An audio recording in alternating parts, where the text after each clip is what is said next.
Assalamualaikum warahmatullahi wabarakatuh. Perkenalkan, saya Resti Ayu Lestari, STMT, dan saya merupakan salah satu dosen di Departemen Teknik Lingkungan Fakultas Teknik Universitas Andalas. Saya sudah mengabdi di departemen ini sejak tahun 2019. Pada kesempatan ini, izinkan saya untuk menjelaskan mengenai salah satu mata kuliah yang saya ampu, yaitu Pengantar Sistem Informasi Geografis Lingkungan, atau yang disingkat dengan PSIGL.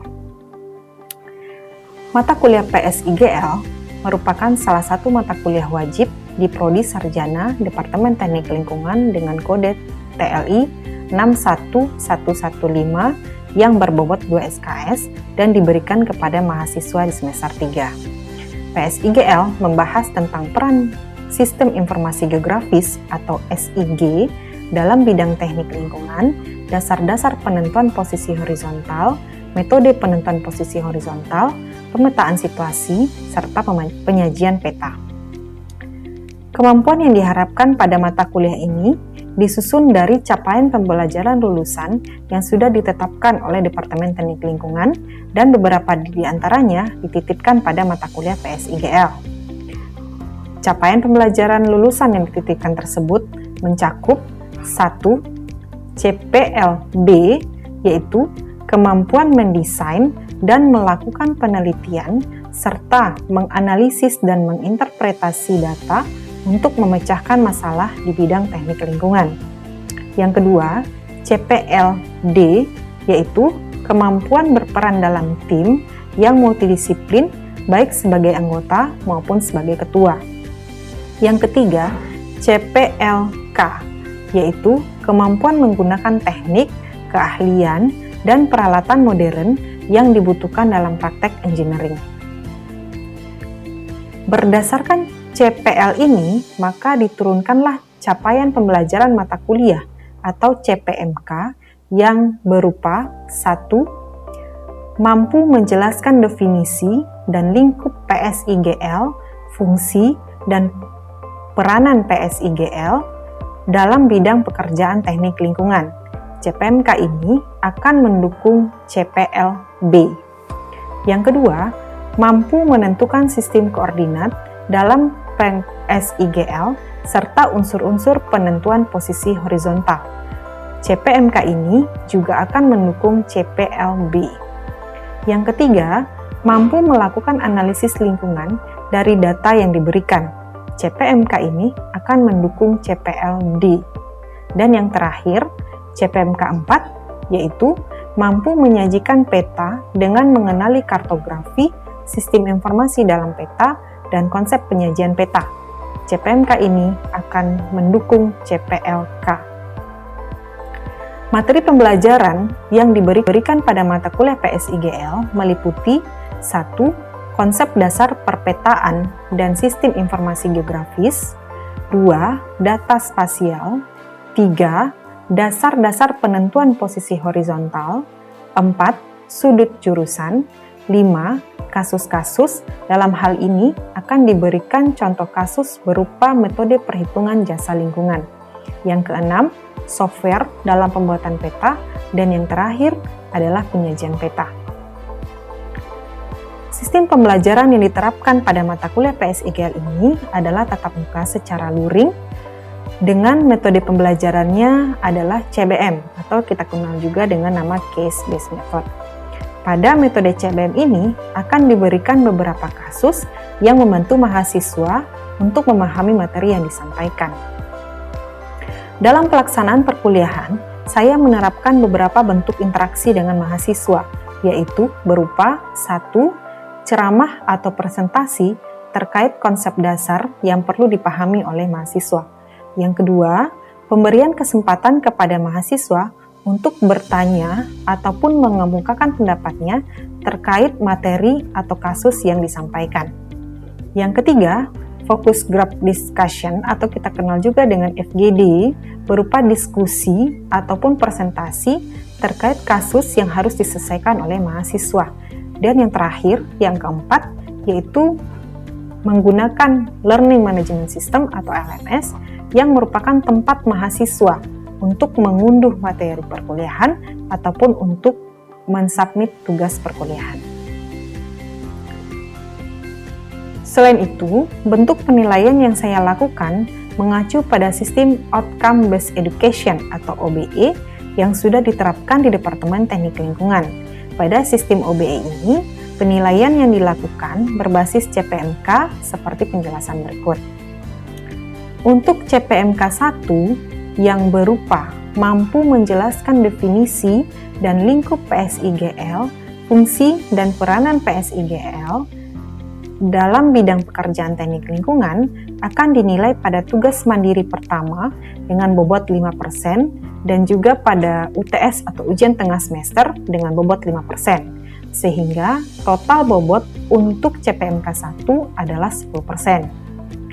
Untuk CPMK 2 yang berupa mampu menentukan sistem koordinat dalam PSIGL serta unsur-unsur penentuan posisi horizontal akan dinilai pada tugas mandiri yang kedua dengan bobot 5% dan juga pada UTS dengan bobot 20%, sehingga total bobot untuk CPMK 2 adalah 25%.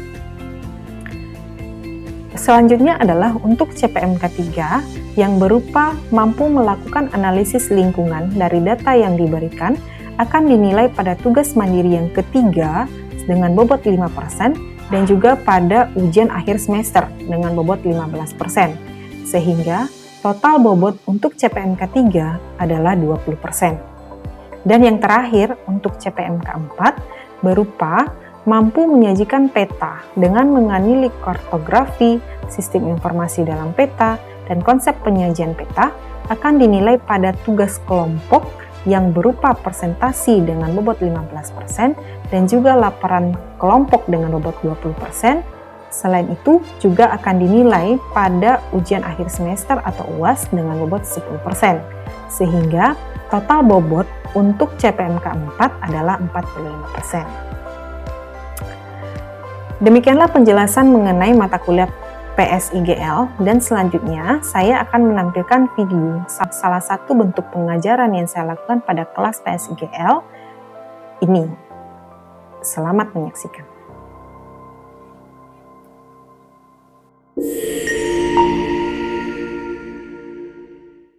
Bismillahirrahmanirrahim. Assalamualaikum warahmatullahi wabarakatuh. Waalaikumsalam. Selamat pagi semuanya, senang sekali ya kita bisa bertemu lagi pada mata kuliah Sistem Pengantar Informasi Geografis Lingkungan pada pertemuan ketiga. Oke, jadi sebelum kita masuk perkuliahan kita pada pagi hari ini, akan lebih baik kalau misalnya kita awali dulu dengan doa bersama, mungkin berdoa dimulai.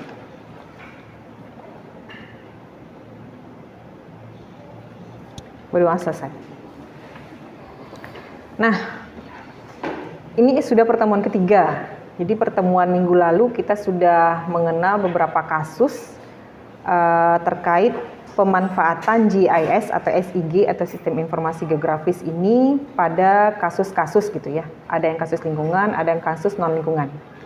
Nah, kira-kira adik-adik bisa menyebutkan lagi tidak apa sih kira-kira peran dari si GIS ini dalam bidang teknik lingkungan? Silakan. Tunjuk tangan saja. Ya. Najla silakan.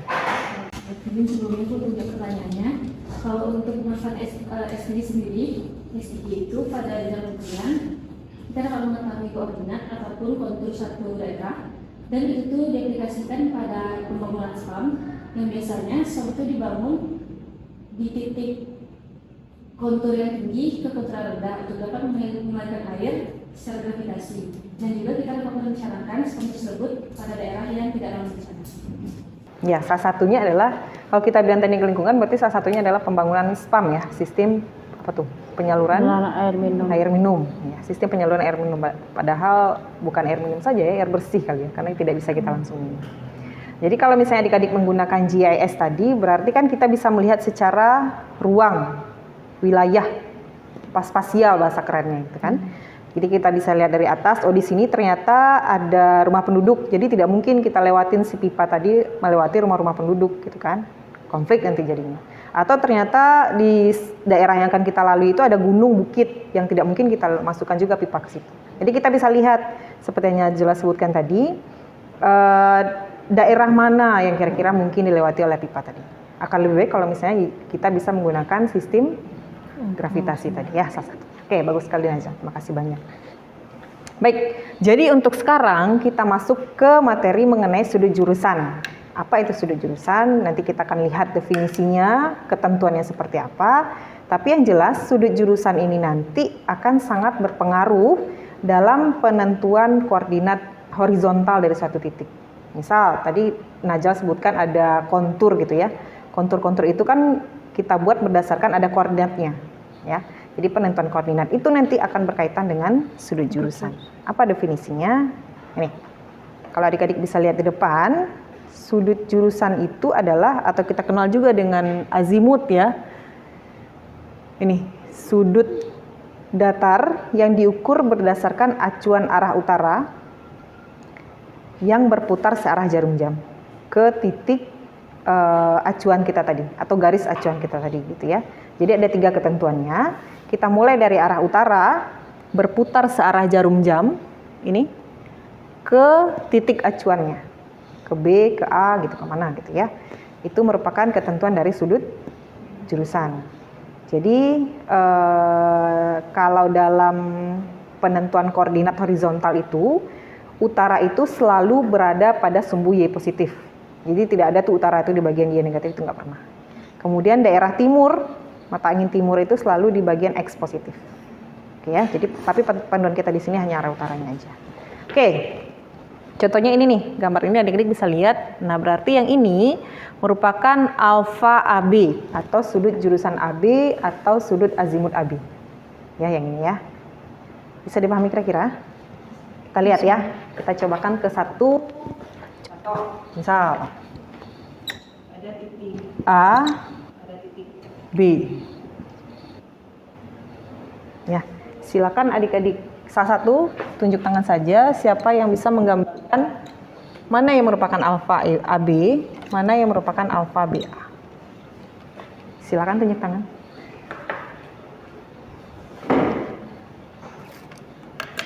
Silakan Will, Jenny. Kita pakai warna berbeda lah ya.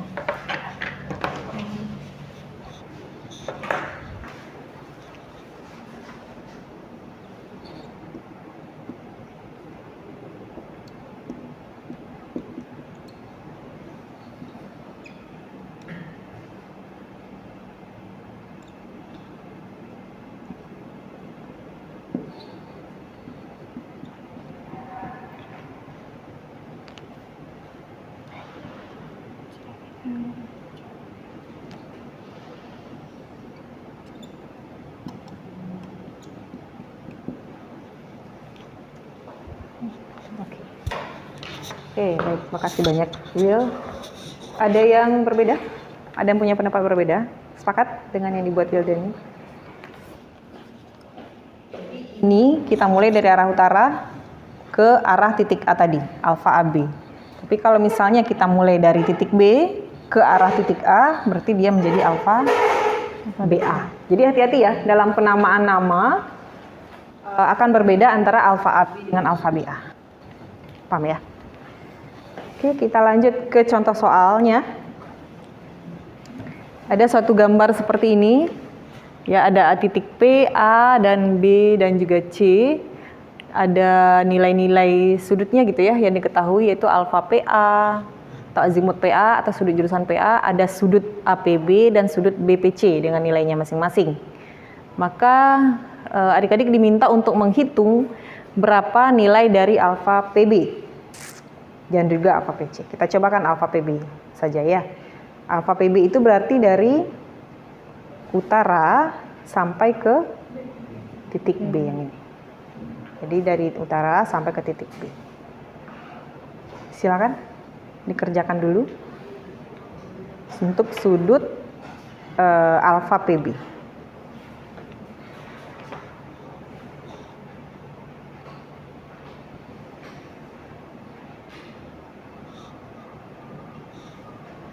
Ada yang sudah? Atau ada yang mau langsung mengerjakan di depan? Silakan.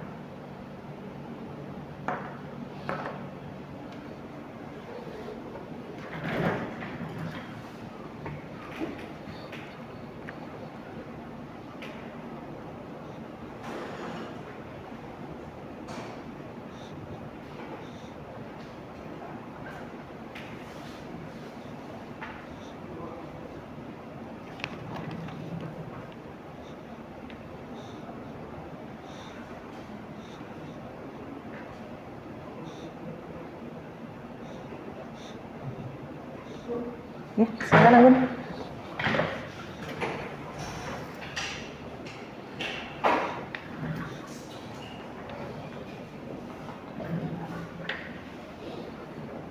Yang PB aja dulu ya. Alfa PB.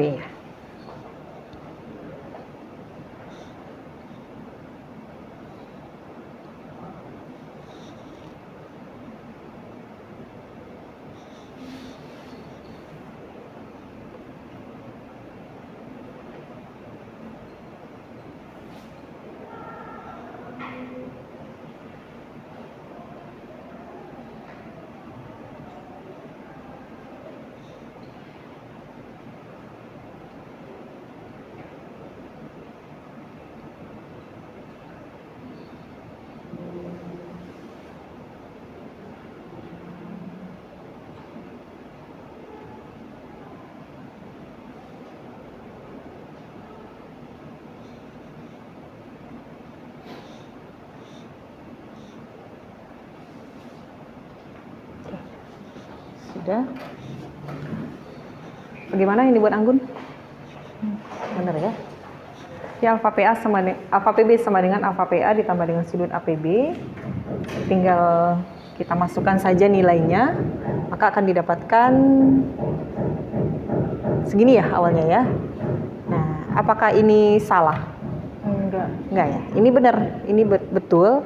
Tapi karena di sini ada 78, maka perlu kita konversi ya. Perlu kita konversi ke derajat. Karena adik-adik semua tahu kalau jumlah menit itu ada berapa? 60 menit. Kemudian detik itu jumlahnya adalah 60 detik. Kalau derajat berapa totalnya? 360. Jadi tidak lazim ketika kita memakai lebih dari 60 untuk nilai menit dan detik. Maka kita convert menjadi segini. Paham ya? Oke, kalau untuk alfa PC berarti apa ditambah apa?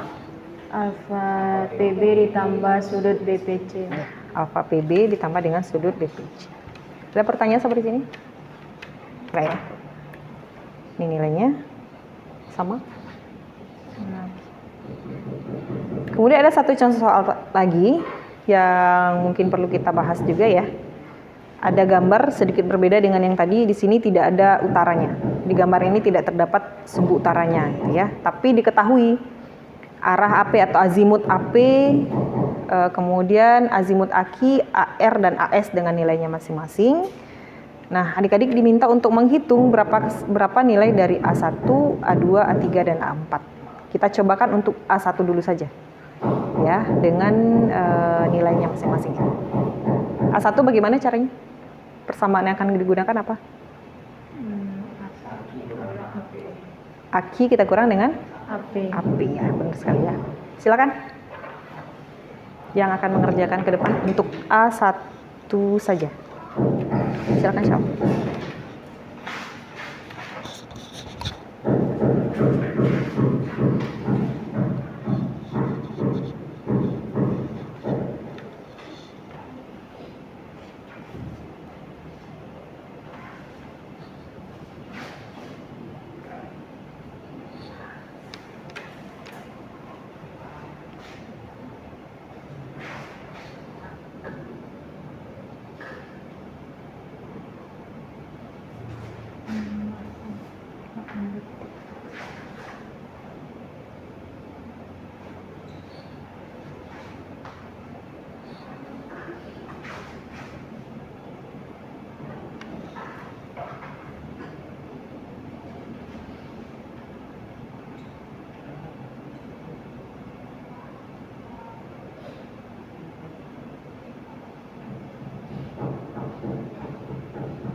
Bagaimana?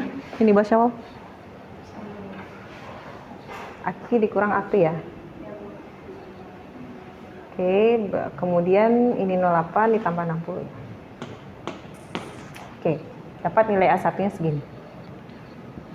Sepakat? Ada yang berbeda? Nah, misal nih adik-adik sudah dapat nih, kita lanjut nih perhitungannya dari A1, A2, A3 sudah ketemu.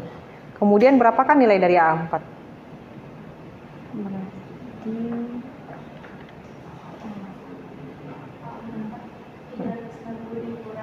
A1, A2, A3. Ya, bagus. Jadi kalau misalnya sudah ketemu A1, A2, A3, A4-nya tidak perlu lagi kita kurangkan apa tuh? Sudut jurusan apa tuh jadinya? Main sudut jurusan lagi itu tidak perlu. Karena kita sudah ketemu ya nilai yang lainnya. Sudut total kan 360. Oke ya. Oke, ada pertanyaan mengenai perhitungan sudut jurusan? Paham ya? Cukup sederhana kayaknya. Ini untuk yang selanjutnya adalah kita lihat ada hubungan ya atau relasi antara azimut yang berlawanan arah. Kalau tadi kan kita hanya belajar yang ini nih, azimut yang ini, ya kan, azimut yang satu arah ini. Tapi nanti ada satu kasus yang juga akan memperhitungkan sudut yang berlawanan dengan yang AB tadi. Ini contohnya. Alfa yang kita ketahui biasanya kan alfa AB ya. Kemudian yang ditanya itu ada kalanya alfa BA, seperti yang sudah digambarkan sama Iwil tadi. Nah, adik-adik bisa menggunakan rumus ini. Jadi untuk alfa BA yang ini akan sama dengan alfa AB ditambah dengan 180 derajat. Ya, jadi alfa kalau adik-adik masih ingat materi waktu sekolah dulu, kalau untuk sudut ini akan sama dengan sudut yang di sini kan. Sudut apa itu namanya ya? Berseberangan dalam apalah. Itu ya yang ini. Maka jadinya untuk alfa BA itu adalah 180 derajat ini kita tambah dengan alfa AB. Oke ya. Nah, ada catatan di sini.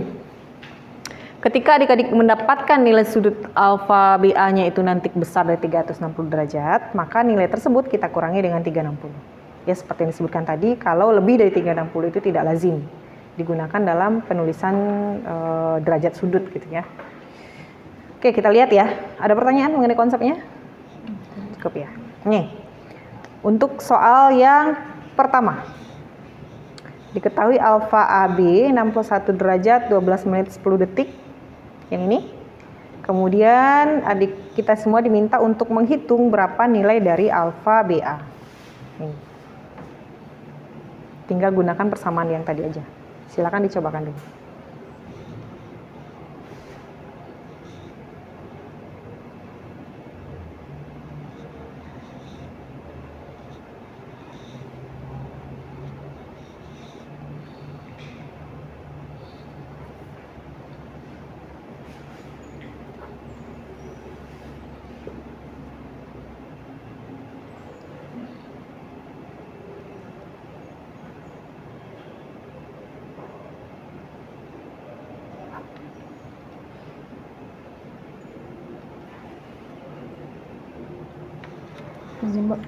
Silakan, Will.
Udah. Alfa AB, udah soal ya, ya. Kita lihat yang satu ya, yang pertama. Alfa BA sama dengan alfa AB tambah dengan 180 derajat. Jadi 61 derajat 12 menit 10 detik, kita tambahkan dengan 180 dapat segini. Ini aman, karena nilainya tidak ada yang menitnya lebih dari 60, detiknya lebih dari 60 gitu ya. Derajatnya juga tidak lebih. Kita lihat yang alfa AB soal yang kedua. Nah, ternyata hasilnya menjadi segini. Apa yang aneh? Apa yang tidak lazim? Sudut Derajatnya yang ini. Maka kita kurangkan dengan 360. Maka dapatnya segini. Oke ya? Paham sampai sini? Paham, Bu. Let's bentuk kunci. Oke. Itu mungkin untuk hari ini. Ini merupakan materi terakhir ya untuk pertemuan kita pada pagi hari ini. Mungkin ada yang ditanyakan dulu sebelum kita tutup? Tidak ada. Kalau tidak ada yang mau bertanya, mungkin salah satu perwakilan dari adik-adik semuanya bisa menyampaikan kesimpulan ya terkait materi kita pada pagi hari. Silakan. Terkait sudut jurusan. Konsepnya atau ketentuannya apa, kemudian fungsinya untuk apa? 2 aja. Silakan. Sawal. Jadi untuk menyampaikan kesimpulan untuk pembelajaran hari ini. Jadi kalau sudut azimut atau sudut jurusan itu merupakan sudut yang diukur dari arah utara ke titik yang akan kita tuju. Misalnya dari alfa BA berarti dari titik A dari titik B ke titik A. Sedangkan searah dengan jarak jam. Terus untuk ketentuannya jika diketahui nilai dari alfa AB dan kita ingin mengetahui nilai dari alfa BA, kita bisa menambahkan dengan 180 derajat, dan jika hasilnya lebih dari 360 kita bisa mengurangkan hasilnya dengan 360 derajat. Selanjutnya untuk fungsi dari sudut jurusan ini yaitu untuk menentukan koordinat horizontal ke suatu titik. Ada yang mau menambahkan? Lengkap ya kayaknya sampaikan Syawal. Berarti dengan pembacaan kesimpulan dari Syawal tadi, berakhir pula perkuliahan kita pada pagi hari ini. Terima kasih atas kalian adik-adik semuanya. Semoga bisa bermanfaat ya bagi kita semuanya, bisa dipahami materinya. Saya mohon maaf jika ada kesalahan. Kita tutup dengan Assalamualaikum warahmatullahi wabarakatuh. Waalaikumsalam warahmatullahi wabarakatuh. Terima kasih, Bu. Sama-sama.